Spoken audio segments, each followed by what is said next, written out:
Le centre Léon Bérard, centre de lutte contre le cancer situé à Lyon, est un hôpital et un centre de recherche qui œuvre depuis maintenant 100 ans auprès des personnes atteintes de cancer.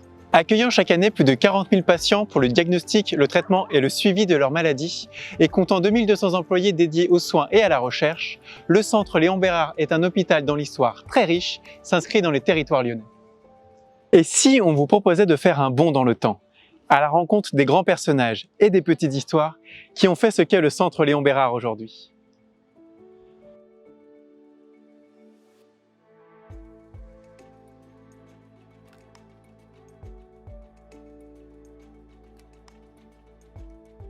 À la fin du 19e siècle et au début du 20e, le cancer est une maladie encore peu étudiée, qui soulève de nombreuses interrogations et fait encore très peur.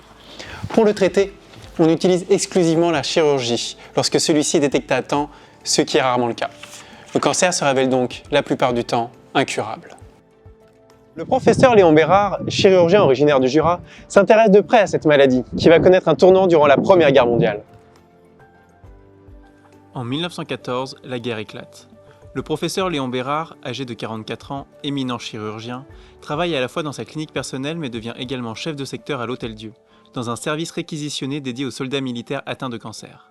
Au début de la guerre, les appelés étaient très jeunes. Petit à petit, ils ont été remplacés par des appelés plus âgés. Avec l'âge, le cancer est plus prégnant et de ce fait, le problème du cancer chez les militaires est apparu pour les médecins militaires comme une nécessité qu'ils n'avaient pas l'habitude de traiter et de prendre en charge. Mais une découverte agite aussi les esprits, celle de la radiumthérapie. Ce nouveau traitement, encore assez balbutiement, semble faire ses preuves auprès des soldats âgés atteints de cancer, alors même que Léon Bérard s'était intéressé au radium dès 1906. Il n'y a plus aucun doute, le radium est efficace pour traiter les patients atteints de cancer. Le professeur Léon Bérard souhaite ouvrir un service dédié à cette thérapie à Lyon. Son rêve se réalise avec la création, en mars 1922, d'un service de radiumthérapie, aussi appelé curithérapie, au sein de l'Hôtel-Dieu, juste à côté de son service de chirurgie. Dès cette époque, Léon Bérard travaille avec Auguste Lumière, qu'il connaît depuis 1894 et qui, passionné par la médecine depuis son enfance, se porte bénévole à l'Hôtel-Dieu avec ses sœurs, assistant Léon Bérard pour la surveillance des pansements et des soins aux blessés. Léon Bérard le nommera même chef du service de radiographie à l'Hôtel-Dieu. L'amitié entre le médecin et le photographe, à l'origine de la création du cinéma tel que nous le connaissons aujourd'hui, perdurera d'ailleurs jusqu'à la fin de leur vie. Léon Bérard entretenait une amitié privilégiée avec Auguste Lumière. Ils se connaissaient depuis 1894 et ont travaillé ensemble dès le début de la guerre, en 1914. Auguste Lumière ainsi que ses sœurs ont travaillé bénévolement à l'Hôtel-Dieu pour recevoir et soigner les blessés. À tel point que Léon Bérard va l'engager pour traiter certains malades, notamment les malades tétaniques. Leur relation était amicale mais assez particulière. Lors d'une visite du patron dans le service, un malade difficile avait de la fièvre inexpliquée. Auguste Lumière avait cru bien faire, prélevant une petite lésion affectée sous la peau, ramène du pus et pensait avoir trouvé l'origine de la fièvre. Et à ce moment-là, de manière très ironique, Léon Bérard va dire à toute l'assistance, qui devait être nombreuse autour du malade, « Messieurs, quand vous aurez un diagnostic difficile à faire, veuillez vous adresser à Monsieur Auguste Lumière. » Mais ce n'est qu'une première étape avant la création, un an et demi plus tard, en novembre 1923, du Centre régional anticancéreux de Lyon et du Sud-Est par une circulaire nationale. Le 10 novembre 1923, Léon Bérard, toujours avec Auguste Lumière, ont créé à l'Hôtel-Dieu ce qui va être un des premiers centres nationaux contre le cancer, le deuxième, dit-on, après celui de Bordeaux, situé donc à l'Hôtel-Dieu sous le Grand Dôme. On traite les cancers curables par radiothérapie, sachant que les malades opérés le sont dans les services de chirurgie annexes. Le professeur Léon Bérard, surnommé le professeur K, devient le directeur de cet établissement entièrement dédié à la lutte contre le cancer, le deuxième en France après Bordeaux. Il est situé ici même, au cœur de l'Hôtel-Dieu de Lyon, sous le Grand Dôme, devenu en 2021, soit 100 ans après, le meilleur bar du monde. Mais l'emplacement du centre anticancéreux, sous le dôme du Grand Hôtel-Dieu, était en réalité provisoire et mis à la disposition du centre par l'administration des Hospices civils de Lyon. Dès l'inauguration en 1923, l'objectif était de déménager rapidement dans le nouvel hôpital de Grange-Blanche en construction. Comme l'histoire nous l'apprendra par la suite, cela a pris plus de temps que prévu. Le centre continue de s'agrandir et se dote de différents services, avec des consultations, un service d'hospitalisation, un service de chirurgie, de radiothérapie, de curithérapie, mais également un service de recherche et d'enseignement. Dans les années 1930, les salles et les préfabriqués installés sous le Grand Dôme à l'Hôtel-Dieu commencent à devenir vétustes et trop étroits pour le nombre de patients. Léon Bérard souhaite alors profiter de la construction d'un nouvel hôpital à Grange-Blanche, l'hôpital Édouard Herriot, et demande à bénéficier d'un pavillon dédié au traitement des cancéreux. Cela sera donc le pavillon B, pour lequel le professeur réussit à obtenir une subvention de 2 400 000 francs par le ministre de la Santé publique pour ajouter 3 étages supplémentaires. Le centre est totalement insuffisant et il va falloir le déplacer dans un centre beaucoup plus grand, et ce sera le cas avec la construction de l'hôpital Grange-Blanche. Et en 1934, une partie du pavillon B, c'est-à-dire 3 étages supplémentaires, sont construits uniquement pour ce nouveau centre anticancéreux. Ce centre est totalement indépendant de l'hôpital et va fonctionner avec, sur place, bien sûr beaucoup de lits de chirurgie, mais également donc un service de soins par les rayons. Dès 1940, la guerre met un temps d'arrêt aux activités de radium-thérapie. Le radium est en effet prélevé par l'armée allemande, entraînant l'arrêt des traitements des patients. Le 3 décembre 1941, le professeur Paul Santi est désigné officiellement en tant que directeur du centre anticancéreux. Il faudra attendre la fin de la Seconde Guerre mondiale, et plus précisément le 1er octobre 1945, pour qu'une ordonnance du général de Gaulle vienne modifier le statut des centres anticancéreux, qui deviennent alors officiellement des centres de lutte contre le cancer. Le centre est désormais détaché de la faculté de médecine, doté d'une personnalité civile dès 1948 et maintenant institution privée à but non lucratif. Cette ordonnance permet d'asseoir plus précisément les missions de l'institution, à la fois le dépistage, les examens, le traitement des malades, mais aussi la surveillance prolongée des résultats thérapeutiques, l'enseignement et la recherche sur la compréhension, la prévention et enfin le traitement du cancer. Le pavillon B, situé à l'intérieur de l'hôpital Édouard Herriot, devient trop petit pour accueillir tous les malades. Paul Santi lance donc la construction d'un nouveau bâtiment sur un terrain de la rue d'en face. On passe alors du centre régional anticancéreux de Lyon et du Sud-Est au centre Léon Bérard, en hommage à son premier directeur. Et bien que le bâtiment ait encore gardé des traces architecturales des années 50, Paul Santi aurait bien du mal à le reconnaître aujourd'hui. Les travaux du nouveau bâtiment commencent en avril 1951. Il est situé à l'origine 2 rues Seigne-Martin, rue Ningesser-Écoli et rue Gabriel Sarrazin. Paul Santi imagine le centre en collaboration avec Marcel Dargent, sous-directeur du centre, avec l'objectif de multiplier les moyens de dépistage, d'intensifier les consultations et les traitements, parfois en ambulatoire, d'hospitaliser environ 300 malades et de poursuivre les recherches au sein des laboratoires de recherche expérimentale. Et c'est le 19 mai 1958 qu'ouvre officiellement le centre Léon Bérard dans ses nouveaux bâtiments, tandis que Marcel Dargent, jusqu'alors chirurgien et adjoint de Paul Santi, en devient le directeur à la fin du mois. Quand le centre Léon Bérard a été construit et qu'on a demandé du personnel, j'ai demandé à M. Dargent s'il acceptait que je vienne. Il m'a dit bien volontiers. Quand je suis arrivée dans le bloc opératoire du centre, il n'y avait rien, il n'y avait pas de placard. Il y avait les autoclaves, il y avait les endroits où on pouvait faire bouillir des instruments, et c'est tout. Nous avons déménagé dans les nouveaux bâtiments du centre anticancéreux qui allait être appelé le centre Léon Bérard au mois d'avril 1958. Les années 60 voient le nombre de consultations, de lits disponibles et de personnel soignant augmenter chaque année, avec de nombreux recrutements, et le CLB ne cesse de s'agrandir. Le 1er mars 1960 marque la fin de la construction du bâtiment principal du centre. De nouveaux services continueront à émerger tout au long des années 60 et 70, comme par exemple l'inauguration d'un amphithéâtre le 8 février 1960, aujourd'hui disparu, et l'inauguration du home infirmière en juillet 1961, des logements de fonction pour les internes, et la construction du bâtiment de virologie en 1966. Pour ce faire, le centre Léon Bérard s'étend sur les terrains alentours, faisant même disparaître une rue, la rue du professeur Calmette, en 1964. Ce sont désormais 300 lits qui sont disponibles dans des services renommés en 1961 en hommage au grand nom des spécialistes de la cancérologie. En 1964, le docteur Maude Bruna-Martini crée le 2e service de cancérologie pédiatrique en France. Une véritable révolution pour ces enfants pour lesquels très peu de solutions thérapeutiques existaient. À l'époque, entre 80 et 90% des enfants mouraient des suites de leur cancer.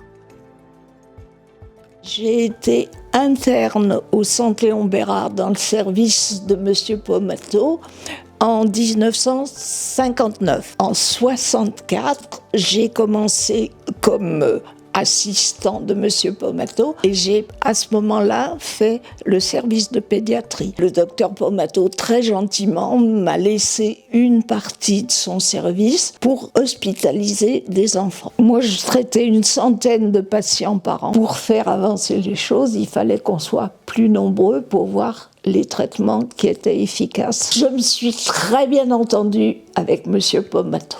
Il y avait beaucoup de concurrence en pédiatrie. Dans le service de M. Pomato, au départ, il y avait quand même 1 ou 2 enfants. Donc j'ai vu et je me suis dit que pourquoi pas. Pour moi, le centre Léon Bérard, c'est ma maison. Moi, je considère que j'ai eu une vie extraordinaire à cause du centre. Les années 60 et 70 sont des moments de grande révolution thérapeutique au centre Léon Bérard. Le docteur Pomato s'intéresse particulièrement à l'hormonothérapie, utilisant parmi les premiers les récepteurs hormonaux dans le cadre du diagnostic de certains cancers. Et c'est également au centre Léon Bérard que se déroule la première autogreffe de moelle osseuse pour des tumeurs solides en France en 1976. Mais ces décennies sont aussi marquées par un événement tragique. Le 13 juillet 1972, alors qu'il se rendait à une consultation externe, le directeur du centre Léon Bérard, Marcel Dargent, meurt dans un accident de voiture. Les équipes sont sous le choc. Émile Pomato, son directeur adjoint, prendra alors la direction de l'établissement jusqu'à la désignation de Marcel Meyer en 1974. Dans les années 80, les recherches deviennent de plus en plus importantes. Alors que le cancer reste une maladie le plus souvent incurable et dont les traitements ne prennent pas encore en compte le confort des patients, les médecins, comme les chercheurs, ont le sentiment de toucher du doigt les grandes révolutions de demain. Le centre Léon Bérard bénéficie maintenant de plusieurs nouvelles machines, comme un laser endoscopique de 1982 permettant d'éviter les interventions chirurgicales ou l'acquisition de son premier scanner en octobre 1985. En novembre 1989, Thierry Philippe, pédiatre oncologue, devient directeur du CLB. C'est le plus jeune directeur à seulement 40 ans et c'est également le premier à être oncologue médical et non plus chirurgien comme ses prédécesseurs. Moi, quand j'ai pris le centre, c'était une bonne clinique privée qui soignait bien les malades, qui n'avait pas de vision universitaire, d'innovation et de recherche. Et clairement, le centre est devenu un centre de recherche, d'innovation, de progrès, avec une vision qui reste de soigner correctement les malades, mais à côté, la volonté de faire progresser les choses. Et on est devenu vraiment un centre universitaire, c'est ça la différence. La deuxième différence, c'est qu'il ne reste pas 1 centimètre carré du centre initial, hein, tout a été refait.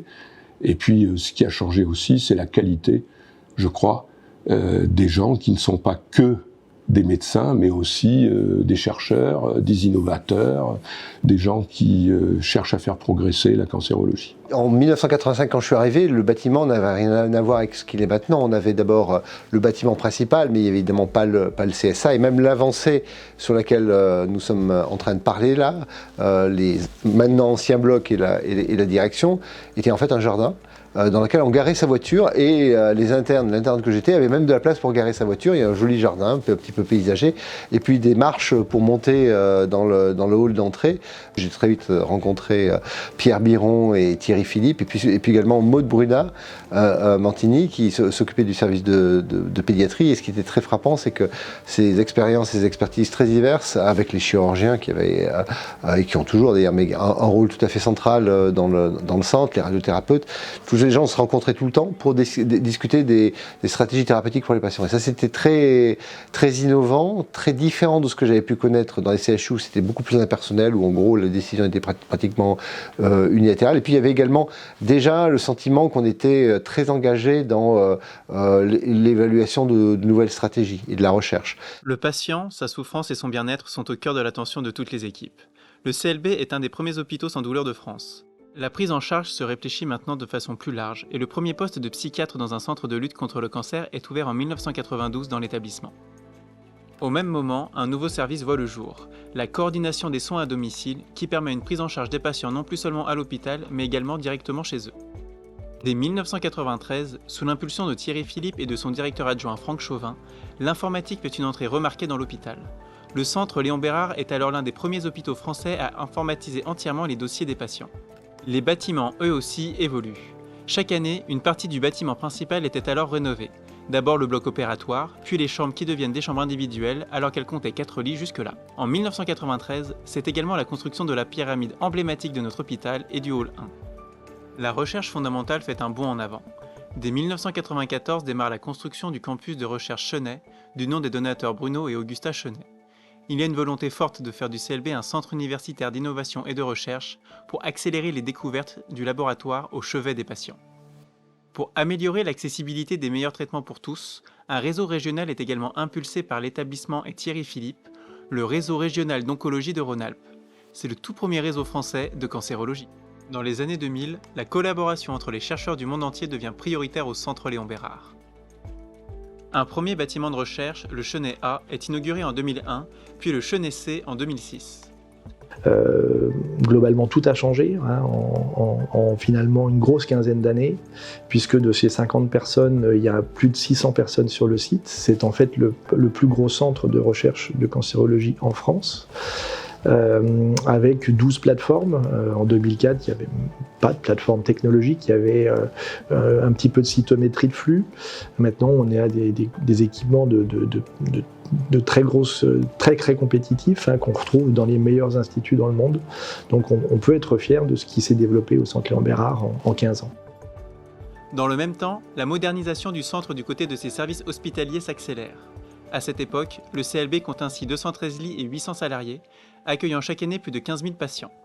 L'établissement inaugure même son service d'hospitalisation à domicile en 2006, appelé HAD, qui permet de prendre en charge des patients à leur domicile avec la collaboration d'infirmières libérales.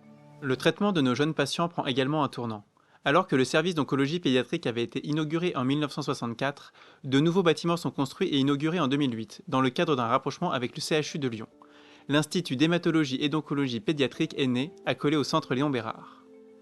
L'année suivante, et pour la première fois depuis 1945 dans un centre de lutte contre le cancer, une femme, le docteur Sylvie Négrier, est nommée directrice. Quelques mois plus tard, notre établissement se dote également d'un département de recherche novateur, prénommé Cancer et Environnement, chargé de rechercher les causes de cancer et de faire évoluer nos connaissances, tout en informant mieux le grand public.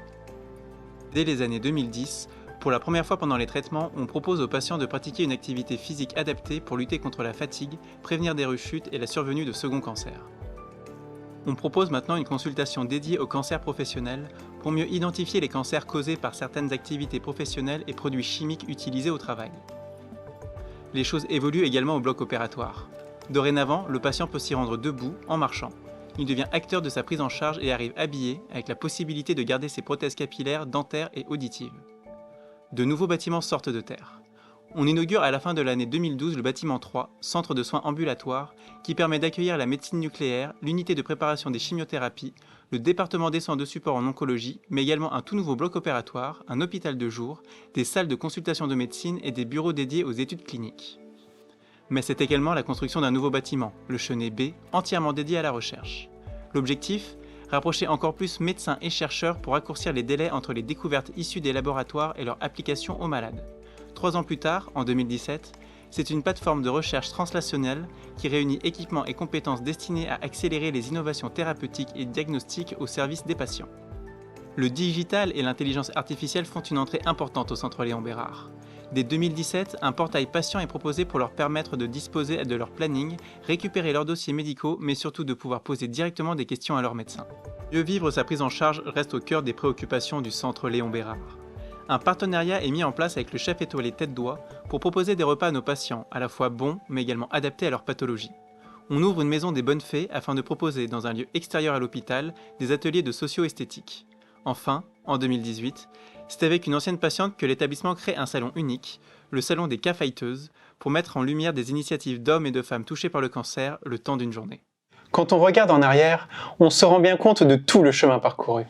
En 100 ans, le cancer est passé d'une maladie à l'issue presque tout le temps fatale à une maladie bien mieux comprise, bien mieux diagnostiquée, traitée, avec une écoute toujours plus forte des patients. Le centre Léon Bérard a lui aussi beaucoup changé et ce n'est pas prêt de s'arrêter. Intelligence artificielle, analyse moléculaire pour chacun et voire même la disparition du cancer. Une seule chose est sûre, nous continuerons notre combat contre le cancer en dignes héritiers de ceux qui nous ont précédés.